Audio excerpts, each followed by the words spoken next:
சிவகாமி, உண்மையிலேயே நீதானா இல்லை என் கண்கள் என்ன ஏமாத்துதான்னு நம்பிக்கையே இல்லாம நாகநந்தி கேட்டாரு. சுவாமி, நான் தான், அனாதை சிவகாமி தான். இந்த ஏழை சிற்பியோட மகளை காப்பாத்துங்க சுவாமின்னு சிவகாமி சொன்னான். அப்படி சொல்லாதம்மா, நீயா அனாதை, நீயா ஏழை? பல்லவ ராஜ்யத்தோட குமார சக்கரவர்த்தி மாமல்ல பிரபுவோட காதலுக்குரிய பாக்கியசாலி நீ.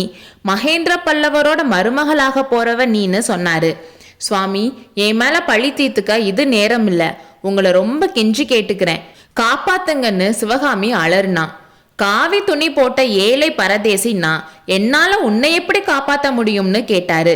உங்களால முடியும் சுவாமி, நீங்க மனசு வச்சா கண்டிப்பா காப்பாற்ற முடியும்னு சொன்னான். இவங்க கிட்ட நீ எப்படி மாட்டின? கோட்டைக்குள்ள இருந்து எதுக்கு வெளியில வந்த? எப்படி வந்தன்னு கேட்டாரு. அதெல்லாம் இப்போ கேட்க வேணாம் சுவாமி, அறிவில்லாம வெளியே வந்தேன். என் அப்பாக்கு நானே எமனா ஆயிட்டேன். நான் எக்கேடாவது கெட்டு போறேன், என் அப்பாவை காப்பாத்துங்கன்னு சொன்னான்.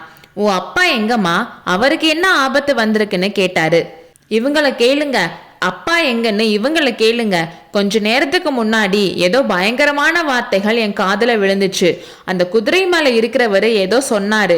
ஆயனர் எங்கன்னு அவரை சீக்கிரமா கேளுங்கன்னு சொன்னான்.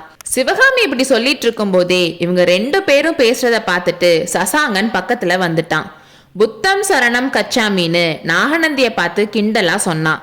வாதாபி சக்கரவர்த்தி கிட்ட நாகநந்தி பிக்ஷுக்கு இருக்கிற செல்வாக்க பார்த்து பொறாமைப்படுறவங்கள இவனும் ஒருத்தன். புத்தம் சரணம் கச்சாமின்னு நாகநந்தியும் கோபமா சொன்னாரு. நாகநந்தி பிக்ஷுவே, திடீர்னு இங்க எப்படி முளைச்சீங்க?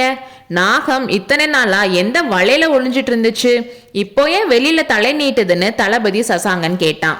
கேக்குறவங்க பயந்து போற மாதிரி ஒரு நாகப்பாம்போட சீரல் சத்தம் அப்போ கேட்டுச்சு. அப்போ பாம்பு பாம்புன்னு சத்தம் வந்ததும் அங்க இருந்த வீரர்கள் சிதறி ஓடினாங்க. அப்போ அங்க ஒரு நாகப்பாம்பு தளபதி சசாங்கன் ஏறி இருந்த குதிரை மேல ஊர்ந்து ஒரு புதருக்குள்ள போய் மறைஞ்சிருச்சு. தளபதி ஜாக்கிரத, சாதாரணமா நாகப்பாம்பு கடிக்காது, ஆனா கடிச்சிட்டா அதோட விஷம் ரொம்ப பொல்லாததுன்னு பிக்ஷு சொன்னாரு. சசாங்கன் பல்ல கடிச்சுக்கிட்டு, பிக்ஷு, இந்த நல்ல விஷயத்த சொன்னதுக்கு நன்றி.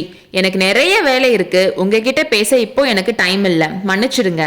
அடே, இந்த பொண்ணை பிடிச்சு கட்டுங்கன்னு வீரர்களை பார்த்து சசாங்கன் சொன்னான். அதை கேட்டதும் வீரர்கள் சிவகாமி கிட்ட வந்தாங்க.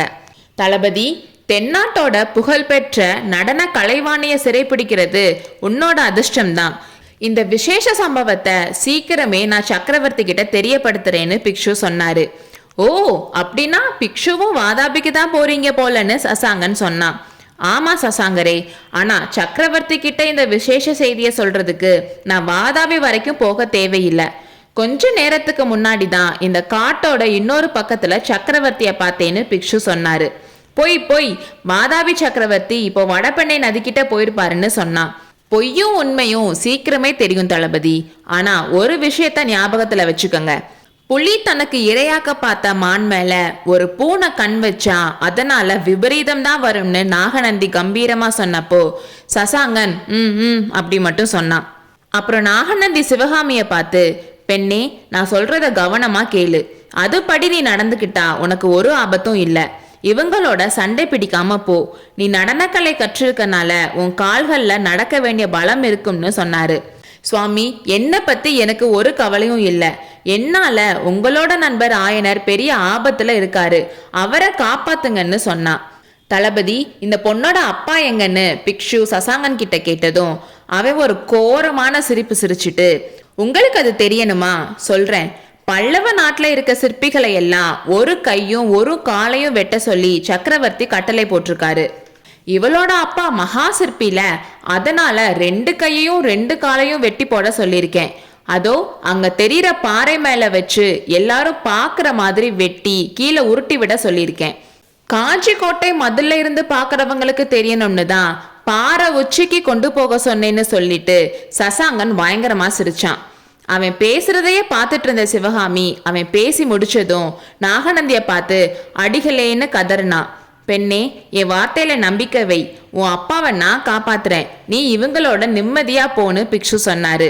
அதுக்கு சசாங்கன், பிக்ஷுவே, வாதாபி சக்கரவர்த்தியோட கட்டளைக்கு குறுக்க நிக்கிறவங்களுக்கு என்ன தண்டனை தெரியுமா? அது உங்களுக்கு ஞாபகம் இருக்கட்டும்னு சொல்லி சிவகாமிய பார்த்து, இந்த பிக்ஷு உனக்கு சொன்ன புத்திமதி நல்ல புத்திமதி தான். அதனால தடை ஒன்றும் சொல்லாமல் எங்களுடன் வந்துவிடு என்றான். அடுத்த அத்தியாயத்தில் சந்திப்போம்.